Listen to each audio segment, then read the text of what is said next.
¿Qué tal? Es un gusto volver a saludarlos en este tercer cuatrimestre de la licenciatura en Mercadotecnia en Colegio de Empresarios. Les recuerdo que estamos desarrollando la asignatura de Desarrollo Organizacional. Mi nombre es Angélica Heredia y bueno, comenzaremos en esta ocasión desarrollando y terminando el tema número 2 que vimos en la sesión anterior. Para esta ocasión vamos a desarrollar los dos últimos subtópicos que nos ocupan en el tema el cambio. Bien, haciendo una recordación de lo que vimos en nuestras sesiones anteriores, estamos abordando en primera instancia lo que es la cultura organizacional, para luego abordar nuestro segundo tema, que habla sobre el cambio en las organizaciones y por qué plantear la asignatura de desarrollo organizacional, primero revisando cultura y cambio, porque son las dos bases fundamentales de nuestra materia. Lo veremos en sesiones posteriores, pero sí cabe mencionar en este momento que lo que hemos visto nos va a servir para entonces construir nuestro siguiente aprendizaje, que se refiere precisamente a la identificación del DO dentro de nuestras empresas. Vamos a revisar en la siguiente diapositiva cuáles son los dos primeros subtópicos que ya revisamos y lo que haremos en esta y la siguiente sesión. En esta ocasión vamos a revisar el subpunto o el subtópico 2.3 que nos habla de la resistencia al cambio. Créanme que en el momento en que yo desarrollo esta sesión para ustedes, empieza mi mente a trabajar de una manera rapidísima y entonces empiezo a recordar y a traer nuevamente evocando todo lo que en mi vida profesional, dentro y fuera de las organizaciones, tanto como consultora como parte de esas organizaciones, he vivido y se ha transformado estos entornos internos. Entonces yo les sugiero que desde este momento y en el desarrollo de esta sesión, donde ocuparemos nuestro tiempo hacia resistencia al cambio, hagan lo mismo. Empiecen ustedes a evocar, a recordar cuáles han sido los cambios más relevantes o impactantes que han tenido y tal vez también podríamos evocar, y se vale hacerlo obviamente, algún recuerdo o alguna situación en particular de manera personal. Esto nos va a ayudar a comprender mejor por qué los seres humanos no resistimos tanto al cambio. Es normal, ¿eh? Yo quiero decirles desde este momento que es normal.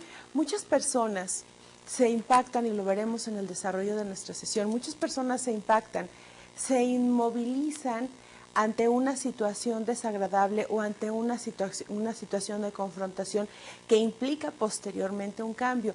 Las cosas nunca son iguales, recuerden que siempre somos evolución y en nuestros entornos siempre hay una dinámica, pero aquí vale la pena hacer un alto en el camino y entonces ubicar el por qué estoy resistiéndome a ese cambio y accionar. ¿Qué es lo que tengo que hacer para enfrentarlo y salir de manera exitosa, adaptarme de la manera más rápida y también exitosa a ese cambio que se me está enfrentando en ese momento? Bien, vamos a revisar cuáles son tanto el objetivo particular como el específico que nos ocupa en esta sesión. Recordemos que el objetivo particular de este tema y también ubicado en esta sesión es que ustedes van a entender el concepto, el impacto y el cómo se debe enfrentar los cambios del entorno en las organizaciones. Y esto también rectifico que como individuos, también inmersos o insertos en esas organizaciones, nosotros también lo podemos abordar de forma individual. Nuestro objetivo específico nos comenta que ustedes al final estarán en un nivel de comprensión en la referencia de cómo esta resistencia al cambio en las organizaciones, bueno, pues va a repercutir en su funcionamiento y también en el papel del desarrollo organizacional como modelo de cambio. Aquí estamos entonces ya instaurando o planteándonos desde este momento que el DO es un modelo más que nos va a ayudar dentro de las organizaciones precisamente a enfrentar cambios, como parte integrante de esa organización, pero también como individuos. No olvidemos que somos seres humanos y que también tenemos características personales y muy peculiares. Bien, vamos entonces a entrar en tema, vamos ya entrando a lo que es nuestro subtópico de esta ocasión, que se llama resistencia al cambio. Los invito a que me ayuden o que vayan siguiéndome más bien en la lectura de nuestra diapositiva. Y bueno, al inicio de todas nuestras sesiones planteo una pregunta. En esta ocasión la pregunta dice, ¿por qué las personas se resisten tanto al cambio? Ustedes se han puesto a pensar, han reflexionado, ¿por qué la gente no quiere cambiar? ¿Por qué la gente no quiere aceptar que se le va a mover físicamente de un lugar dentro de una oficina? Que los horarios están cambiando constantemente debido a las necesidades del mercado. En México tenemos pocos años trabajando o viviendo estos cambios, por ejemplo, de los horarios, el horario de verano y el horario de invierno. En todos estos años que ya llevamos recorridos en cuanto a la implantación de los cambios de horario en los meses de abril y de octubre, yo todavía encuentro y escucho opiniones de personas que dicen que nada más no se puede.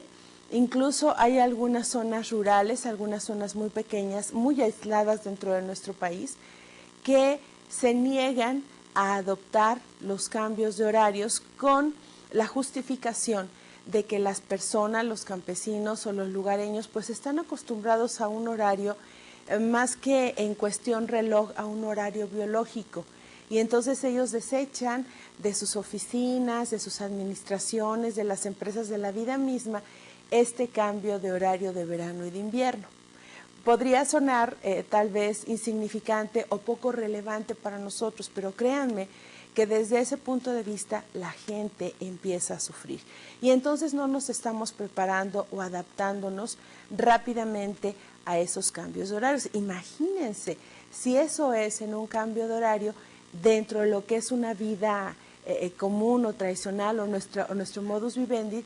¿Qué pasa cuando nuestras empresas o en la empresa donde nosotros estamos trabajando nos anuncian que un directivo fue removido, que hubo algún problema de fraude dentro de la empresa y que esto evidentemente nos va a traer cambios drásticos en nuestra manera de trabajar, que se van a cambiar las oficinas a otro lugar, en donde implica que nosotros como empleados también hagamos ajustes y cambios dentro de nuestra vida personal, dentro de nuestra logística?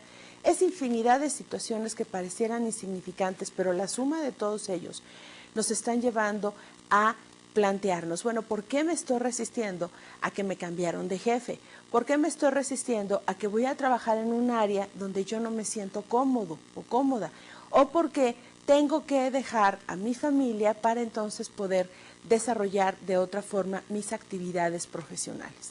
Estas y muchas justificaciones más nos llevan entonces a responder y a plantearnos o a replantearlos a los demás por qué somos tan resistentes al cambio. La diapositiva continúa de la siguiente forma. Es difícil, dice aquí, una reacción emocional ante los cambios porque las emociones son parte de nuestra existencia. No olvidemos que el ser humano es pura emoción.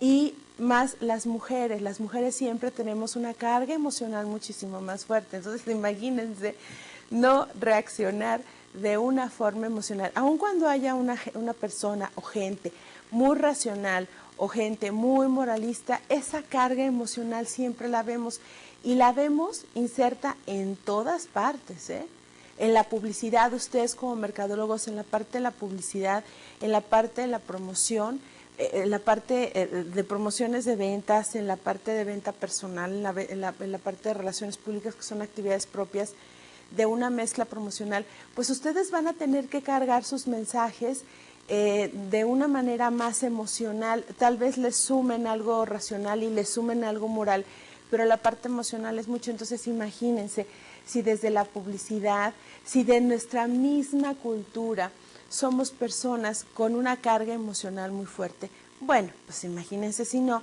vamos a tener problemas de primera instancia para poder identificarnos y poder aceptar en vez de resistirnos a esos cambios. La diapositiva continúa.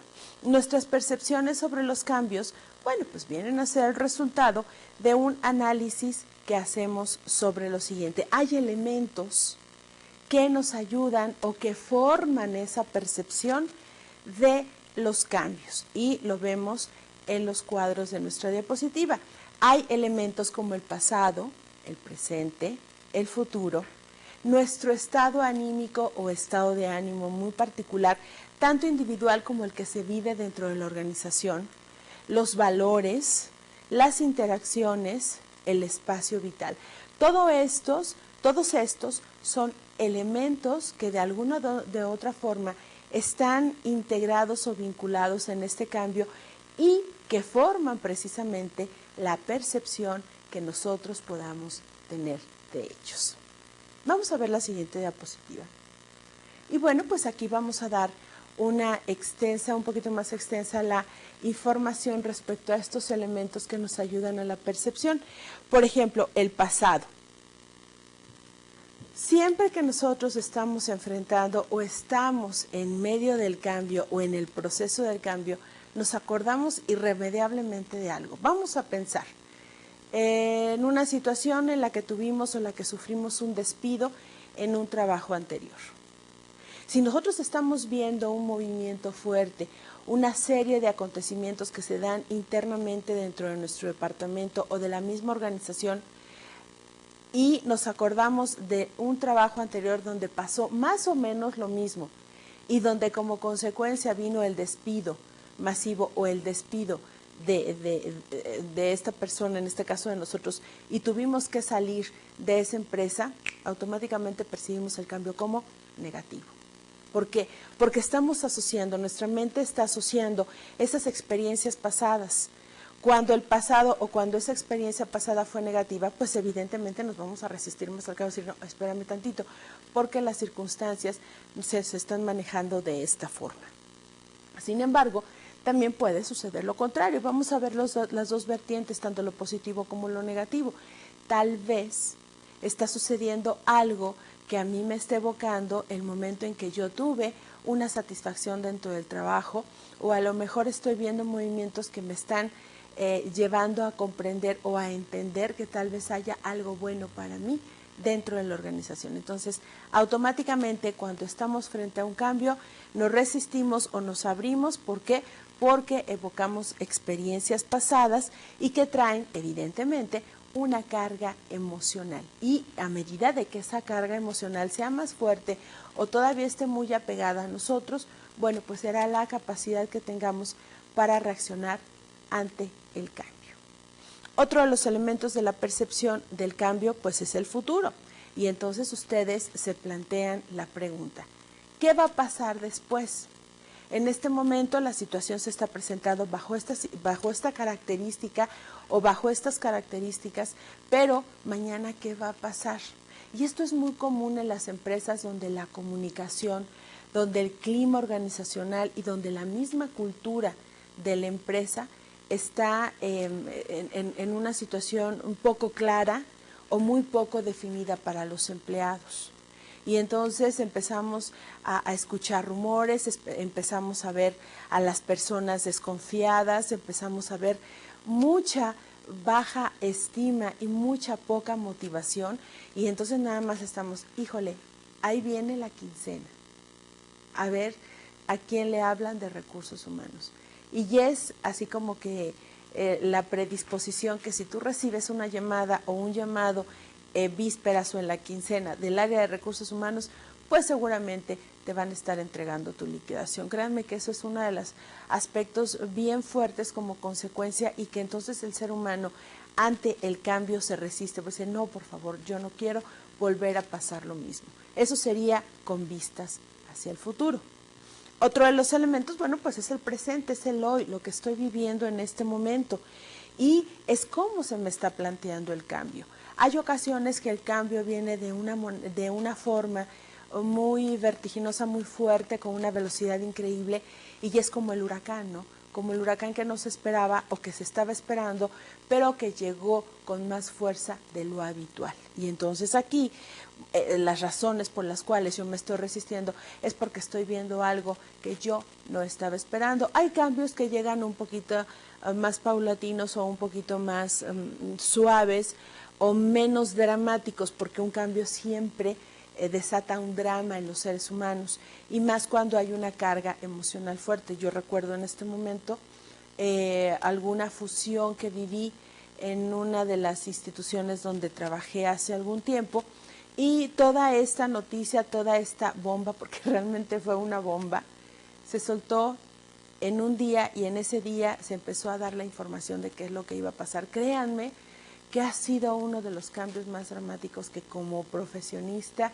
y como profesora y como ser humano he vivido. A mí me trajo consecuencias personales muy fuertes y que fue muy difícil superar. Vamos a ver más adelante por qué.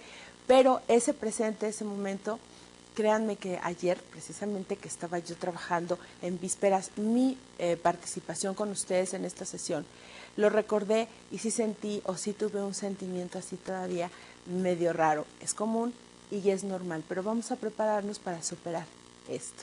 Ok, otro de los puntos que nos ayudan a la percepción del cambio es nuestro estado anímico.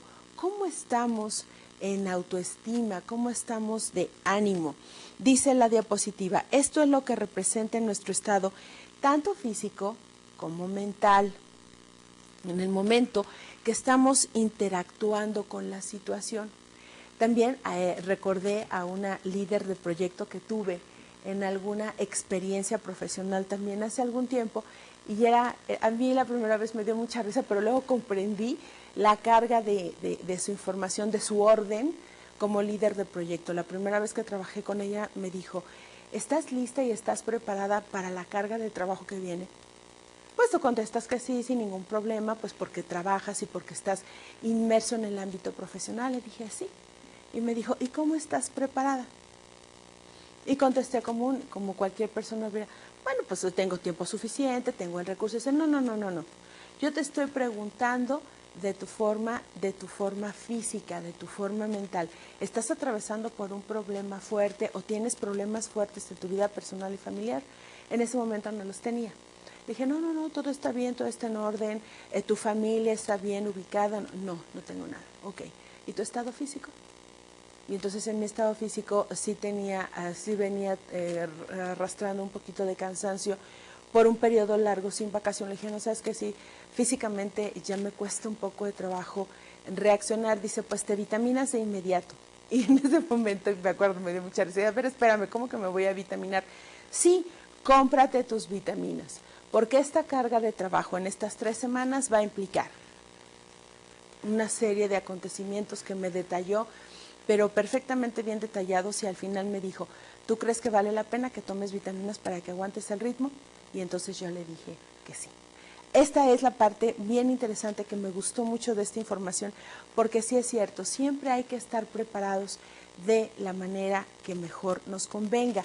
Hay personas que van al gimnasio, hay personas que desarrollan alguna actividad particular en casa, hay hombres en particular que les gusta salir con sus hijos a jugar un poco de básquet, o a lo mejor se van a jugar fútbol los fines de semana, no lo sé. Pero eso es parte de una formación o de un mantenimiento físico que nos lleva a estar en un estado también anímico y en un estado mental muchísimo más sano. En los últimos tiempos hay muchas empresas que se dedican también a decirnos y a recordarnos que el ejercicio es de vital importancia.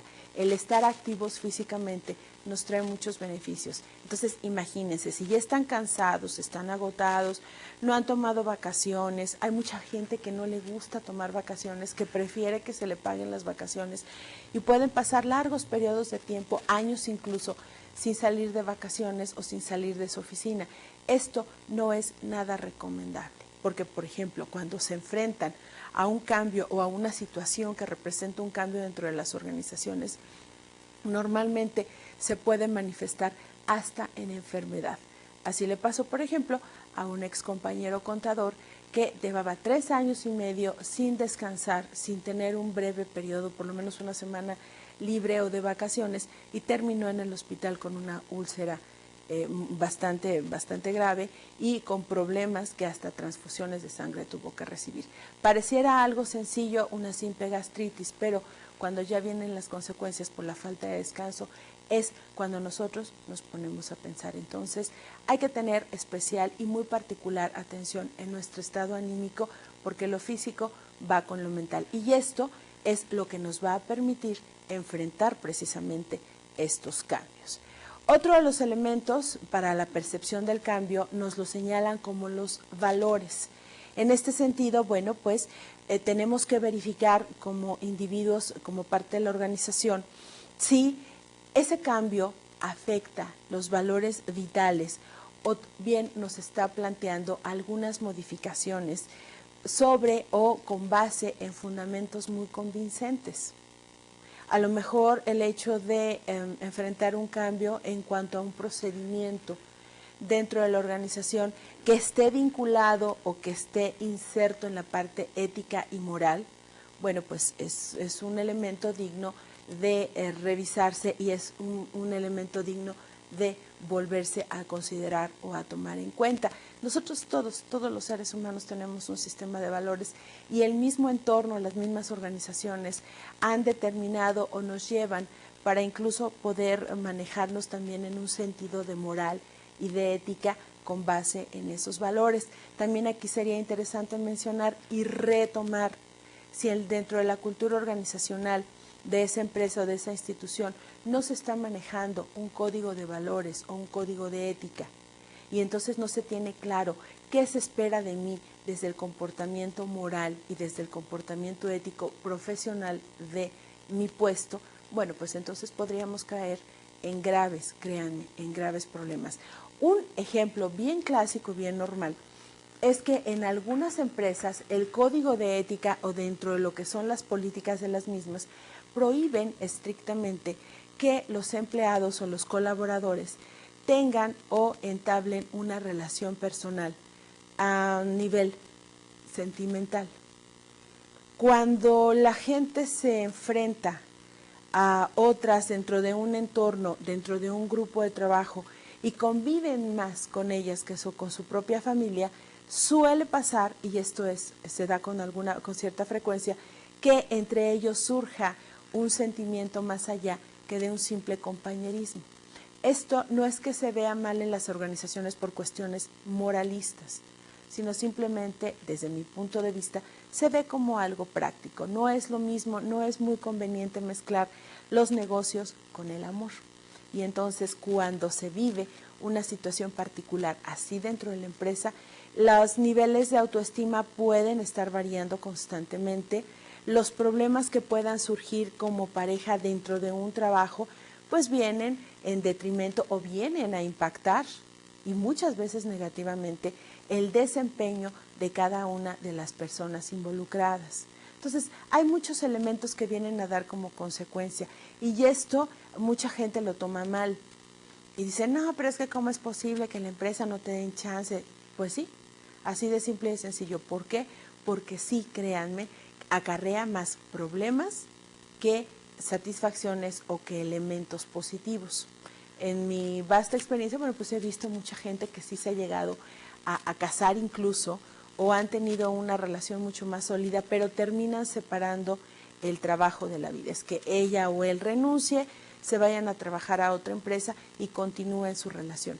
Tal vez sería una decisión de lo más sana, no lo sé, eso ya depende de los valores, de la moral y de la ética de cada uno de los individuos. Y eso obviamente pues con base a lo que nos marque la misma organización. Las interacciones. Aquí es la percepción de los comportamientos e intenciones de los demás. Cuando yo cuando soy sujeto o un agente que estoy viviendo el cambio dentro de la organización, yo tengo que observar u observo necesariamente cuáles son las reacciones y cuál es el nivel de resistencia de las demás personas, y en ese momento mi nivel de interacción con ellas o mi comportamiento tiene que variar. Hay personas que se resisten al cambio y entonces empiezan a hacer sus frentes opositores. En la institución donde les comenté hace un momento que hubo un cambio muy drástico, un cambio muy dramático para todos, pues sí hubo un grupo de personas que dijeron, no estamos de acuerdo con el cambio. Y entonces vino una serie de acontecimientos, una serie de situaciones que hicieron que ese gran grupo se dividiera en dos subgrupos, los que sí y los que no. Y bueno, pues se dio todo el proceso de cambio y finalmente todos ganaron, pero con base en una excelente conciliación. De todos modos, ahí nos marca muy bien el comportamiento. Yo estoy de acuerdo con lo que me está ofreciendo la institución y el otro grupo que estuvo totalmente en contra. Para terminar con la revisión de estas percepciones de los elementos, bueno, pues también nos marca las posibilidades de expandir nuestro espacio vital. Y aquí, fíjense que hay que rescatar un aspecto positivo, alumnos de Colegio de Empresarios. ¿Por qué? Porque los cambios siempre nos proporcionan una visión más amplia y mucho más enriquecedora. Y esa es la parte del ser humano que nos falta desarrollar. ¿Por qué estoy aquí en este momento y qué es lo que me va a traer como beneficio? Yo siempre he dicho de manera muy personal que todo, aunque sea muy difícil de sortear, va a traer un beneficio. Y esta es la parte enriquecedora. ¿Qué posibilidades hay de que después de este cambio yo logre el éxito, yo logre librar positivamente esta situación y entonces pueda adaptarme a ese cambio? Bien, vamos a continuar con resistencia al cambio. Y bueno, pues ya hablamos de que somos emocionales, somos seres humanos y también pues tenemos reacciones o tenemos actitudes o comportamiento ante estos cambios. Básicamente son 4 las actitudes muy generalizadas o muy evidentes dentro de lo que es el comportamiento del ser humano ante el cambio. Una, que aceptemos.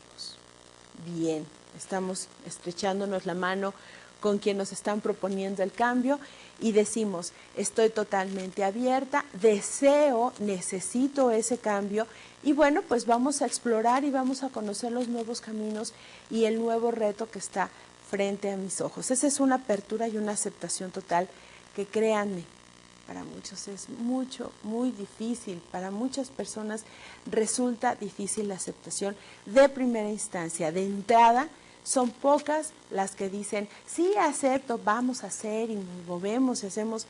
Es complicado, al menos de que ya se tenga idea o que desde un principio se perciba que el presente está bien y el futuro viene mucho mejor. Ahí sí, nadie va a decir que no, pero no es muy frecuente. La aceptación viene un poquitito después, pero lo ideal sería pues que todos aceptáramos desde un principio y que tuviéramos ese deseo de conocer, bueno, de qué se trata, cómo se va a manejar, vamos a explorar, vamos a ver si nos vamos por el camino A, por el camino B o por el camino C, ¿no? Otra de las actitudes es el sometimiento. Y bueno, aquí es cuando las personas dicen se presenta una adaptación muy pasiva o sobrellevamos la situación y nos resignamos como si fuera un castigo. Estoy castigándome, es mía la culpa por no haber hecho bien las cosas, por llegar siempre tarde me cambiaron de horario, por vivir tan lejos ahora me van a tener que cambiar de planta, y la culpa es mía, la culpa es mía. A veces la gente y los seres humanos pues sí tenemos esa carga negativa de la autoconmiseración, ¿no? Y entonces decimos, ay, pobrecito de mí, fíjate nada más lo que me hicieron en el trabajo, pero si no fuera por esto, ¿qué haría? Y entonces estamos ante una actitud más de sometimiento. Decimos, bueno, sí, pero la participación siempre va a ser muy pasiva. Otra es la resistencia pasiva. Y cuando hablamos de resistencia pasiva estamos hablando de una adaptación, no como el sometimiento, sino aquí más bien es condicionado. Fíjense la diferencia.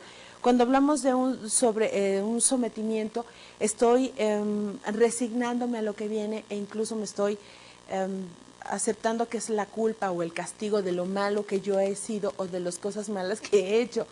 Sin embargo, en la resistencia pasiva no. Aquí, por ejemplo, se acepta siempre y cuando yo negocie con el de enfrente o negocie con el que me está proponiendo el cambio, pues a ver qué saco de bueno, ¿no? Y yo creo que esto también va hacia la vertiente de lo moral y lo ético y la parte profesional o la parte deontológica del mismo ser humano. Entonces aquí, bueno, decimos, está bien, sí, me voy de aquí, pero ¿con cuánto? Inmediatamente la gente reacciona cuando le dices dinero, cuando dices, auméntame el sueldo, auméntame prestaciones o dame otra condición en la que yo pueda readaptarme rápidamente porque esto a mí me va a afectar. Y entonces ahí estamos frente a una resistencia totalmente pasiva. Una más, pues, es la resistencia activa.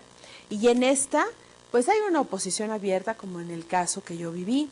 Hubo enfrentamientos, sí, en esa ocasión sí hubo un enfrentamiento ideológico, porque no fue físico, afortunadamente no se llegó a cosas mayores, pero sí fue un enfrentamiento de tipo ideológico, un reclamo con una justificación y una base que a mí, cuando yo la escuché, me pareció lo más sensato y lo más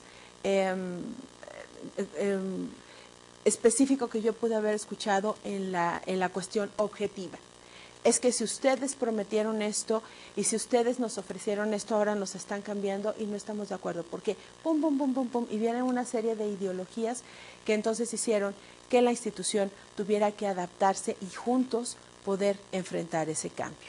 Incluso se pueden dar conflictos interpersonales. De ahí la importancia del DO, y lo veremos más adelante, que es una de las actividades importantes del desarrollo organizacional. Entonces, bueno, aquí tenemos estas 4 actitudes. Tal vez ustedes estén observando la fotografía del señor que le grita a la laptop y a lo mejor hay alguien que dice, a mí ya me pasó más o menos lo mismo y con la pobre laptop o con la pobre pantalla de la computadora me estoy peleando, le estoy gritando. Bueno, pues esto es una resistencia activa, pues muy normal, ¿no? Esta cuestión de la rebeldía, esa cuestión de que no quiero, y que entonces empiezan hasta los conflictos interpersonales, incluso hasta las amenazas. Bueno, pues nos está hablando de una actitud ante el cambio totalmente negativa e incluso, diría yo, peligrosa.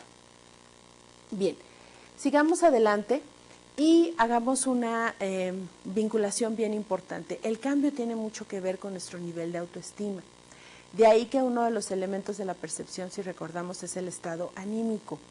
Y bueno, estamos hablando o estamos enfrentándonos ante 2 tipos de personas o dos diferentes grupos que pueden estar manejando una autoestima baja o bien una autoestima alta. En cualquiera de los 2 casos hay temores. La gente, por muy entusiasmada o por una aceptación y apertura total al cambio, siempre tiene temores, pero los temores son distintos. Y al identificarlos como tal, bueno, pues las personas también tienen la oportunidad de abordarlos de diferente manera. Vamos a entrar primero a revisar cuáles son esos temores de las personas que presentan una baja autoestima.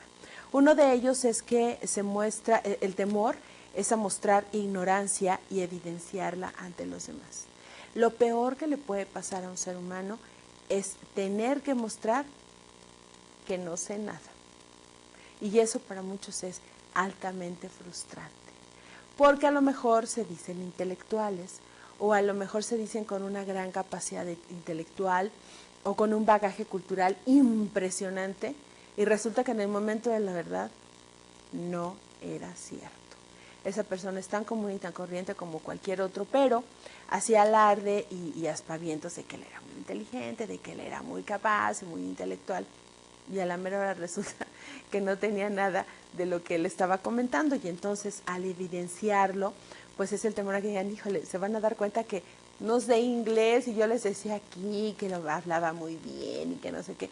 Y pues el pobre no pasa de su primer nivel de inglés básico en cualquier institución que se dedique al aprendizaje de este idioma, ¿no? Entonces, como eso puede ser muchísimas las cuestiones que nos pueden sacar a luz todo eso que nosotros estamos o somos ignorantes y que tal vez en un momento dijimos lo contrario, aun cuando no se haya dicho. A la gente nos da pena preguntar, a la gente nos da pena que otros sepan que no sabemos nada, pero entendamos una cosa, jóvenes, entendamos una cosa, alumnos de esta materia, nadie nacimos ni sabiéndolo todo y terminaremos sabiéndolo todo. Yo, por ejemplo, todos los días siempre se aprende algo nuevo. Lo último que acabo de aprender, por ejemplo, es una obra, vi una obra de arte en una diapositiva, en un examen recepcional. Me llamó la atención, la vi, pero la ves y no la observas. Cuando el sustentante dijo que era la pintura, una de las pinturas de Goya que se llama El naufragio, le pedí que la regresara y entonces nos describe el sustentante qué es lo que está pasando en la escena y me pareció una obra maravillosa. Yo ni sabía que era de Goya. Entonces, ahí está el aprendizaje y lo que más tememos los seres humanos es a preguntar. Pregunten, nunca se queden con la duda. Ok, otro de los temores de las personas con baja autoestima es el temor a mostrar un esfuerzo y un desgaste al iniciar una nueva actividad. ¿Por qué? Porque normalmente la gente con baja autoestima tiene un bajo nivel físico, una baja capacidad física. ¿Por qué? Porque no se prepara, porque no lleva una buena alimentación. Recuerden que ya los medios y las instituciones nos están diciendo una ingesta alta en azúcares refinadas y en grasas poliinsaturadas o animales nos lleva a un desgaste físico mucho más fuerte, nos cansamos más. Al hígado lo hacemos que trabaje 3, 5 o 10 veces más que lo normal y eso se refleja en un agotamiento extenuante. Entonces, a veces, ay, no, otra vez el cambio, me voy a tener que levantar más temprano. Pues el horario de verano, por ejemplo, ¿no?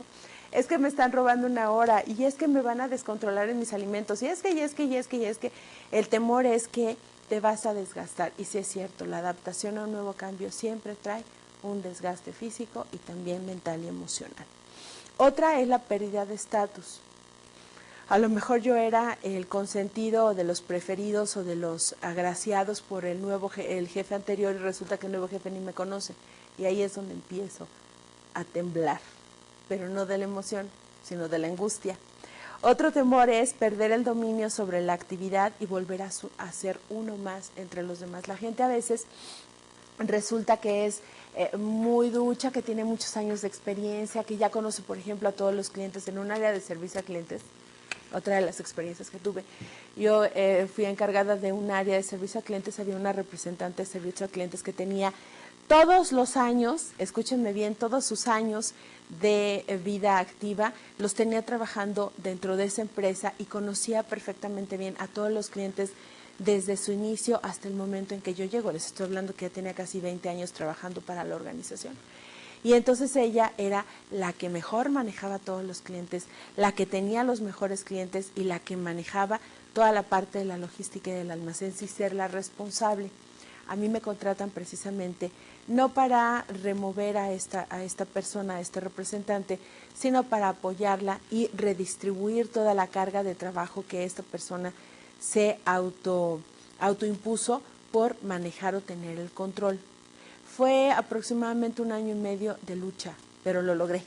Finalmente el objetivo por el cual me contrataron para tal efecto lo logré. Fue un proceso de cambio muy fuerte, pero entendió que las cosas siempre deben ser muy bien distribuidas y muy bien acompasadas. Hay gente que le da miedo por eso, porque va a perder el control.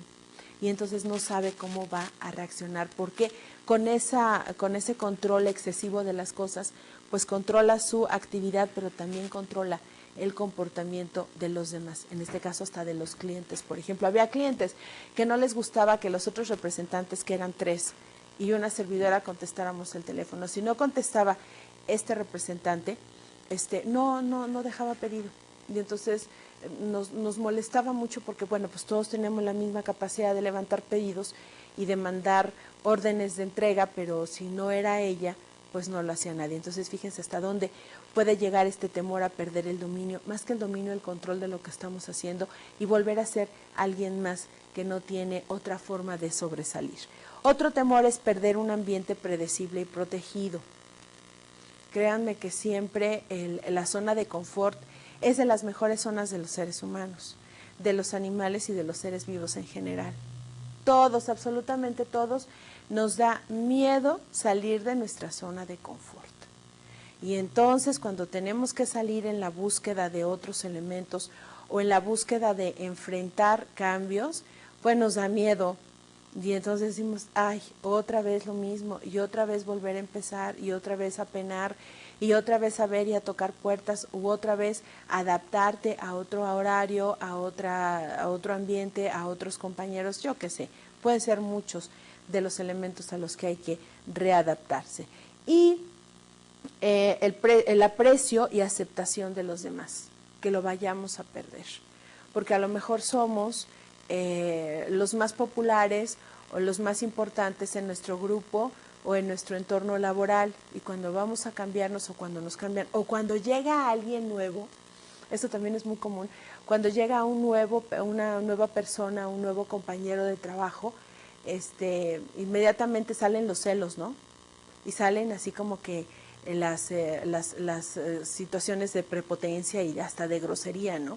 Que no le invitan a comer, o que es muy difícil que entre grupo, hay grupos muy cerrados dentro de las organizaciones, que es muy difícil que tú entres y que seas aceptado por ellos. Desde las organizaciones, desde las instituciones como la escuela, que también hace un poco tiempo estaba yo leyendo que la violencia en nuestras escuelas es dramática, está tomando tintes y está tomando caminos de veras exageradísimos en cuanto a la violencia interna. ¿Por qué? Porque esa violencia hacia las aulas, esa violencia hacia los centros de trabajo entre compañeros, es lo que nos traemos de casa y es lo que en casa estamos percibiendo dentro de la misma, alrededor o en el entorno, o a través también de medios de comunicación. Entonces hay que tener mucho cuidado, y el temor de la gente con baja autoestima es que ya no me van a querer igual, ya no me van a apapachar igual. Se me ocurre pensar a lo mejor un departamento donde son varones los que trabajan, o un área donde son puros varones y hay una sola mujer, y va a entrar una segunda mujer, esa mujer automáticamente reacciona y dice no, porque me va a quitar el cariño y la atención de mis compañeros. Entonces, esos serían algunos de los temores de la gente que tiene baja autoestima. También otras más, tener que interactuar con personas desconocidas, el temor al conflicto que puede surgir con la incertidumbre del cambio, a una mayor responsabilidad, entrar en una lucha de poder desde una posición debilitada, invertir demasiados recursos y no obtener nada de los resultados esperados. Esto normalmente sucede cuando nosotros nos enfrentamos a nuevos negocios, a nuevos clientes o a nuevas expectativas, que vamos a invertir más tiempo, que vamos a invertir más dinero, que vamos a invertir más esfuerzo, que tal vez dentro de esta fase de cambio no se dé lo que nosotros estamos esperando. También el temor a tener que mostrar más de uno mismo y también a ser más vulnerable. Hay gente que se maneja detrás de una caparazón, o se pone la caparazón o una armadura. ¿Por qué? Porque sabe que si sale de esa armadura va a tener que mostrar sus partes más débiles, o se va a convertir en alguien vulnerable ante los demás. Y cree que con eso esas personas van a tener las armas suficientes para molestarlo e incluso destruirla. Fracasar y no poder recuperar lo perdido, y el temor a sentirse tanto ignorante como incompetente. Y esto evidentemente nos lleva a una frustración, nos lleva a dolor de cabeza y nos lleva a una pérdida de control. ¿En dónde estoy y qué es lo que tengo que hacer para salir de este problema? Y como ya había comentado hace un momento, bueno, pues también la gente que tiene alta autoestima, pues ¿qué creen? Que también tiene temores, porque nadie somos perfectos y tampoco nadie somos imperfectos. Todos somos seres humanos, recordemos, con una carga emocional fuerte. Y aun cuando tu nivel de autoestima esté alto, pues siempre vas a hacer temores, pero observemos qué es lo que pasa en estos temores. Los temores de la gente con alta autoestima. Aquí se tiene temor a las variables reales que están pues fuera de control y que pueden afectar el desempeño, pero fíjense bien, están fuera de control. Cuando es baja autoestima, como que nos impactamos y como que no sabemos qué es. Pero cuando estamos en un nivel de alta autoestima, sabemos que las crisis económicas nosotros no las podemos controlar, ni nuestra empresa, ni siquiera el país. Es el mismo mercado el que lo está marcando. Que si vienen acontecimientos o catástrofes o desastres naturales en todo el mundo, como en algunos momentos en la historia de la humanidad se dan, porque esto es muy cíclico, bueno, pues son variables reales que están ahí y que me tengo que prever, pero no con eso voy a estar viviendo con miedo. Es un temor, yo diría, hasta natural, pero muy fácil de poder traspasar. Otro de los temores es a lograr una lenta adaptación por un honesto reconocimiento de las limitaciones y debilidades. ¿Por qué? Porque alguien que tiene una alta autoestima, pues también sabe que requiere de ciertos reconocimientos y que también tiene limitaciones y debilidades. Repito, aquí nadie es perfecto. Otro de los temores de la gente, aun cuando tiene una alta autoestima, es perder una posición ganada a base de un esfuerzo. Tengo 25 años trabajando en esta organización, no tengo los estudios suficientes, pero tengo mucho conocimiento y viene por ahí una reingeniería de procesos y de puestos que a lo mejor hacen que desaparezca el mío y me obligan a retirarme o a jubilarme porque también ya estoy en edad y en tiempo. ¿Qué voy a hacer? Es una de las resistencias al cambio, y por muy alta autoestima que tenga esta persona, bueno, pues sabe que va a perder esa posición y que ha sido por esfuerzo y por mucha motivación. Y otro de los temores de personas con alta autoestima puede ser a lo desconocido durante la incertidumbre de los cambios. Todos tenemos miedo a lo desconocido, todos tenemos miedo a catástrofes naturales, todos tenemos un miedo natural ante crisis económicas o ante caídas económicas, todos tenemos miedo ante la violencia o ante la inseguridad o ante cualquier otra situación que nosotros no podamos controlar. ¿Por qué? Porque tenemos la capacidad de revisarlo y de ubicarlo con una alta autoestima. Y bueno, en esta última fase de nuestra sesión vamos a revisar cuáles son los pasos o las fases que se pasan como un proceso de duelo frente a la resistencia de cambio. En otras palabras, un cambio puede representar una pérdida. Y eso es a lo que le tememos, tanto la gente con baja autoestima como la gente con alta autoestima, ¿sí? Y todo lleva a un proceso. Yo creo que aquí lo interesante, alumnos de esta materia, yo creo que aquí lo muy rescatable, y por eso me interesó explicarlo e insertarlo en esta sesión, es que todos debemos conocer cuáles son esas etapas para identificarlos. Hay mucha gente que se queda a la mitad del camino y que puede llevarle, escúchenme bien, años y no logra superar los duelos. Un duelo es igual a una pérdida. El duelo viene como consecuencia de una pérdida. Es el duelo, es el dolor que yo debo vivir porque el marido me dejó, porque me divorcié de mi esposa, porque mi novio me engañó, porque mi novia anda con otra persona, y todo eso implica una separación, porque en el puesto donde yo era feliz me acaban de despedir, porque vino una crisis económica, la empresa cerró, porque chocaron mi automóvil, tuve un accidente, ay, no sé, N circunstancias negativas, esos cambios que no podemos enfrentar tan positivamente o que no podemos aceptarlos de primera instancia, siempre implican una pérdida y obviamente debemos llevar un proceso de duelo. Recordemos cuáles son los pasos del proceso de duelo para el cambio.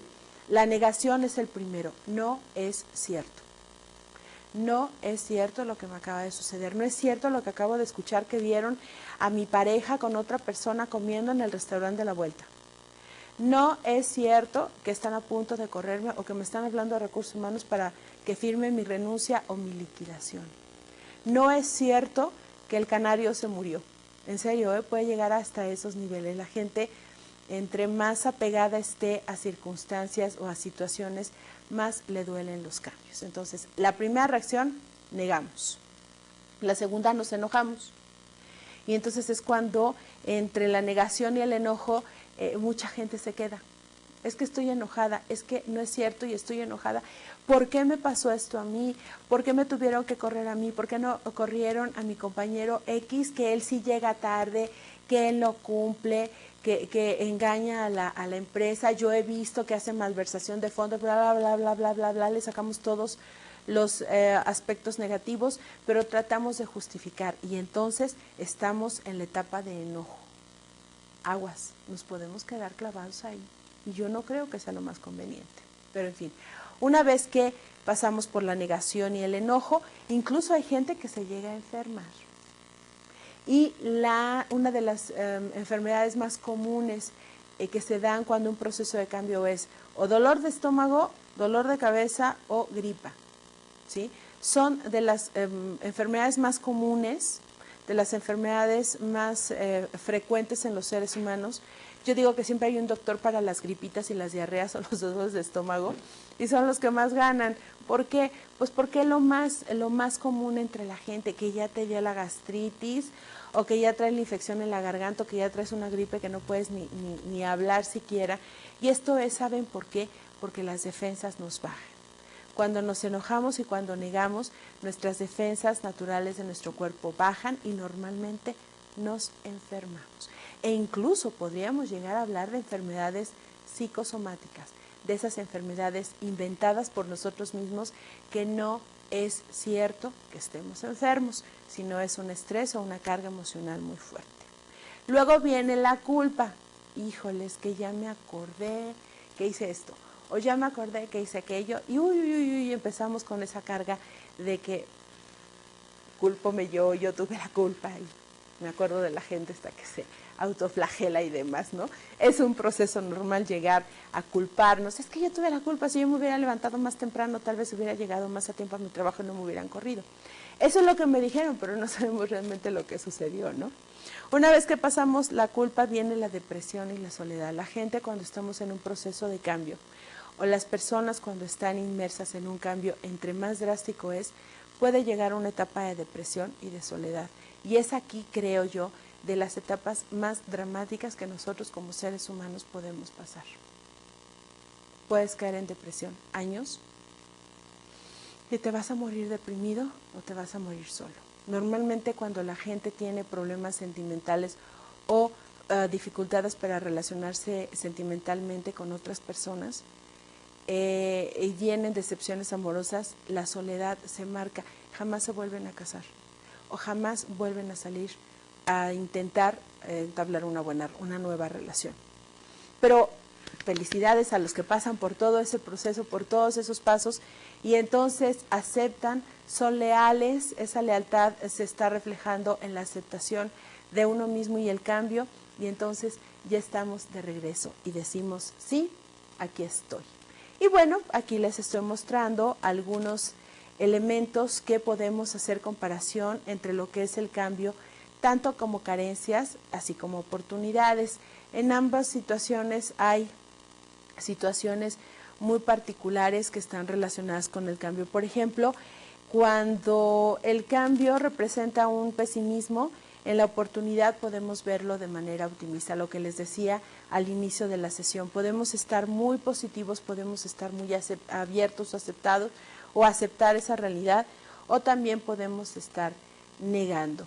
Y para cerrar en esta ocasión nuestra sesión, lo único que quiero apuntar o señalar con ustedes es que hay que estar motivados para cambiar. Créanme que cuando uno quiere cambiar, empieza por un deseo. Y ese deseo de cambio nos lleva a visualizarnos en ese cambio, a lograr ese cambio, a que ese cambio se convierta en un sueño e incluso se llegue a establecer como una meta que es realizable, y con el paso o con el proceso yo puedo estar saboreando el éxito. Entonces, mi particular apreciación en este sentido es que cuando nosotros estemos frente a un cambio, ya como conclusión a nuestra sesión número 4, cuando nosotros estemos enfrentando un cambio, hagámoslo motivados, hagámoslo con un estado anímico, tanto físico como mental, alto, con una alta autoestima. Y cuando nosotros estamos en esa posición, definitivamente vamos a tener un cambio exitoso. Nos vemos en la sesión número 5. Gracias por su atención.